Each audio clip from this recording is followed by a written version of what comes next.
நீங்கள் சேஃப்டி ஃபீல்டுக்கு ஒரு ஃப்ரெஷர், இப்போ தான் நிபோஷ் வந்து ஃப்ரெஷ்ஷாக முடிச்சிருக்கீங்க. ஸோ உங்களுக்கு வந்து கல்ஃபில் வந்து சேஃப்டி ஆஃபீஸராக ஒர்க் பண்ணணும் அப்படின்ற ஒரு எண்ணம் இருக்கும். ஸோ நேச்சுரலாகவே எல்லாருக்கும் இருக்கும். ஸோ நிபோஷ் முடித்த கையோட பாஸ் அப்படின்னு தெரிஞ்ச உடனே, சர்டிஃபிகேட் வந்த உடனே நம்ம வந்து சேஃப்டி ஆஃபீஸர் ஆகிடணும், கல்ஃபில் போய் சேஃப்டி ஆஃபீஸராக ஒர்க் பண்ணணும் அப்படின்னா எந்த ஒரு பர்சனுக்கும் இருக்கும். உண்மையிலே வந்து ஜஸ்ட் நிபோஷ் சர்டிஃபிகேஷன், அதுக்கப்புறம் உங்களை பேக் பண்ணுறதுக்கு ஒரு டிகிரி, இது மட்டும் இருந்தால் உங்களால் ஃப்ரெஷராக கல்ஃபுக்கு போயிட்டு சேஃப்டி ஆஃபீஸராக ஒர்க் பண்ண முடியுமா? கிரவுண்ட் ரியாலிட்டி என்ன, சேஃப்டி ஆஃபீஸராக ஜாப் செக்யூர் பண்ணுறதுக்கான ஒரு கஷ்டம் என்ன அப்படின்றது தான் இந்த வீடியோவில் பார்க்க போகிறோம். So let's get into the video.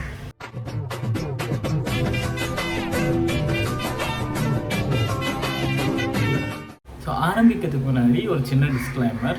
So நீங்கள் ஒரு வேளை ஆயில் அண்ட் கேஸ் இல்லாமல் வேறு ஏதாவது ஒரு ஃபீல்டில் ட்ரை பண்ணிகிட்டு இருக்கீங்க, எக்ஸாம்பிள் நீங்கள் கன்ஸ்ட்ரக்ஷனோ இல்லை வேறு ஏதாவது இண்டஸ்ட்ரி மேனுஃபேக்சரிங்கோ அங்கே ஏதாவது ட்ரை பண்ணிகிட்டு இருக்கீங்கன்னா, மேபி உங்களுக்கு வந்து உங்களோட அந்த எஜுகேஷன் பேக்ரவுண்டு, அதுக்கப்புறம் உங்கள் இன்டர்வியூவில் எப்படி பர்ஃபார்ம் பண்ணுறீங்க, சப்போஸ் நீங்கள் வந்து இன்டர்வியூ ஓகே ஆகி உங்கள் ரெஸ்யூம் செலக்ட் ஆகிடுச்சு அப்படின்னா இன்டர்வியூவில் எப்படி பர்ஃபார்ம் பண்ணுறீங்க அப்படின்றத பொறுத்து மேபி கன்ஸ்ட்ரக்ஷன்லேயோ இல்லை மற்ற ஃபீல்ட்லேயோ, ஏன் ஆயில் அண்ட் கேஸில் கூட உங்கள் கரெக்டான ரெக்கமெண்டேஷனோ இல்லை ரெஃபரன்ஸோ இருந்தால் உங்களை ஃப்ரெஷராகவே சேஃப்டி ஆஃபீஸருக்கு எடுக்கிறதுக்கு வாய்ப்பு இருக்குது. பட் இது வந்து ஒரு ரேர் கேஸ் தான். ஆயில் அண்ட் கேஸ் ஃபீல்டில் இப்போதைக்கு இருக்கிற மார்க்கெட் வேல்யூ, அதுக்கப்புறம் அந்த ஸ்டேட்டஸ் எல்லாம் வச்சு காமன் பீப்புளுக்கு, அதாவது காமனாக நடக்கிற ஒரு விஷயத்தை தான் நான் இப்போ வந்து சொல்ல போகிறேன்.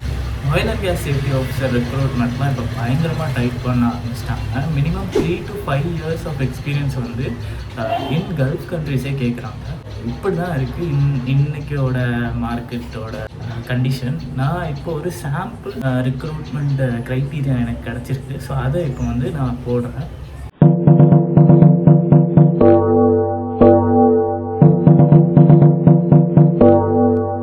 Competency criteria for safety officer. நீங்கள் புதுசாக இந்த கல்ஃபில் இருக்கிற ஏதாச்சும் ஒரு கம்பெனி போகிறீங்கன்னா இந்த பேக்ரவுண்ட்லாம் எதிர்பார்ப்பாங்க உங்ககிட்ட இருந்து.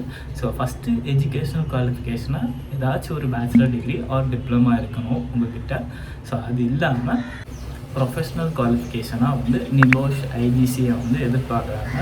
ஸோ இது மட்டும் இல்லாமல் நீங்கள் ஐஓஷ் இல்லை ISO 45001 இல்லை என்விரான்மெண்ட்டை பற்றி ஏதாச்சும் ஒரு கோர்ஸு இல்லை சர்டிஃபிகேஷன் வச்சுருக்கீங்க, அப்படி இல்லைன்னா வேறு ஏதாவது HSC ரிலேட்டட் டாக்குமெண்ட்ஸ் சர்டிஃபிகேட்ஸ்லாம் வச்சுருக்கீங்க அப்படின்னா ஒரு ஆடட் அட்வான்டேஜ் தான் சொல்கிறாங்க. ஸோ இதுக்கப்புறமா நமக்கு ப்ரொஃபஷ்னல் எக்ஸ்பீரியன்ஸை வந்து நமக்கு என்ன எதிர்பார்க்குறாங்கன்னா 3 to 5 years of experience in HSC. அதாவது எனி இண்டஸ்ட்ரியில் வந்து 3 to 5 years ஆஃப் எக்ஸ்பீரியன்ஸ் இருக்கணும். அதில் வந்து அட்லீஸ்ட் 1 year வந்து நீங்கள் ஆயில் அண்ட் கேஸ் பெட்ரோகெமிக்கலோ இல்லை ரிஃபைனரிலையோ நீங்கள் கன்ஸ்ட்ரக்ஷன், ஃபேப்ரிகேஷன் இல்லை கமிஷனிங் ப்ராஜெக்ட்ஸ்லாம் வந்து 1 year அட்லீஸ்ட் 1 year வந்து எதிர்பார்க்குறாங்க. இதில் வந்து ஷட் டவுனுமே வந்து சேரும். டோட்டலாக 3 to 5 years ஆஃப் எக்ஸ்பீரியன்ஸ் வந்து எதிர்பார்க்குறாங்க. ஸோ அதில் 1 year நீங்கள் வந்து ஆயில் அண்ட் கேஸ் ஃபீல்டில் ஒர்க் பண்ணியிருக்கணும். ஸோ இந்த எக்ஸ்பீரியன்ஸ் மட்டும் இல்லாமல் உங்களுக்கு சில ஸ்கில்ஸ் எல்லாமே கூட எதிர்பார்க்குறாங்க, அதுவுமே ரெக்குவயர்மெண்ட் தான். ஸோ அது வந்து இந்த மாதிரி ட்ரைனிங் எடுக்க தெரிஞ்சிருக்கணும், இண்டக்ஷன் ஒர்க்கர்ஸ்க்குலாம் இண்டக்ஷன் HSCயை பற்றி சொல்ல தெரிஞ்சிருக்கணும், JSA permit to work system இதெல்லாம் பற்றி தெரிஞ்சிருக்கணும். அதுக்கப்புறம் இன்ஸ்பெக்ஷனு, ஆடிட்ஸு, வேறு H2Sஐ பற்றி நீங்கள் அவேராக இருக்கணும். ஏன்னா அதுதான் வந்து மெயினாக ஆயில் அண்ட் கேஸில் ஒரு ஹசார்டாக இருக்க போகுது. Emergency mock drill, emergency response plan, incident reporting, அதுக்கப்புறம் பேசிக்காக உங்களுக்கு இங்கிலீஷ் எழுத படிக்க தெரிஞ்சிருக்கணும். ஸோ இதெல்லாம் தான் வந்து அடிஷ்னல் ஸ்கில்ஸாக வந்து எதிர்பார்க்குறாங்க. இதெல்லாம் தான் வந்து சேஃப்டி ஆஃபீஸருக்கு கல்ஃபில் ஒரு எலிஜிபிலிட்டி க்ரைட்டீரியா. இதை ஃபாலோ பண்ணி நீங்கள் வந்து உங்கள் எக்ஸ்பீரியன்ஸை வந்து கெயின் பண்ணுங்கள். இது வந்து UAEல ஒன் ஆஃப் தி கான்ட்ராக்டரோட eligibility requirement. So as per அட்னாக்கு இதை வந்து பண்ணியிருக்காங்க. ஸோ இதே மாதிரி இதுக்கு ரிலேட்டடாக தான் மற்ற கல்ஃப் கண்ட்ரீஸ்லேயுமே வந்து அந்த சேஃப்டி ஆஃபீஸருக்கு உள்ள எலிஜிபிலிட்டி க்ரைட்டீரியா இருக்கும். ஸோ இப்போ உங்களுக்கு ஒரு ஐடியா கிடச்சிருக்கும் ஏன் வந்து ஃப்ரெஷராக கல்ஃபில் வந்து சேஃப்டி ஆஃபீஸராக ஒர்க் கிடைக்க மாட்டேங்குது அப்படின்ட்டு. ஸோ நீங்கள் வந்து நிபோஷ் முடிச்ச கையோட இந்தியாவிலே வந்து வேலை ட்ரை பண்ணி ஃப்ரெஷராக கொஞ்சம் எக்ஸ்பீரியன்ஸ் கெயின் பண்ணுங்கள். ஸோ அதுக்கப்புறமா நீங்கள் வந்து கல்ஃபுக்கு ட்ரை பண்ணலாம். ஸோ நான் எப்படி ஃப்ரெஷ்ஷாக நீங்கள் கல்ஃபுக்கு ட்ரை பண்ணி கல்ஃப் ஜாபை வந்து செக்யூர் பண்ணலாம் அப்படின்ட்டு வீடியோ போட்டிருக்கேன். ஸோ வந்து ஐகார்டில் கொடுக்குறேன், கண்டிப்பாக அதை பாருங்கள். ஸோ இதோட நிறைய இன்புட்ஸ் அதில் வந்து நான் கொடுத்துருக்கேன், எப்படி நீங்கள் வந்து செக்யூர் பண்ணலாம் அப்படின்ட்டு.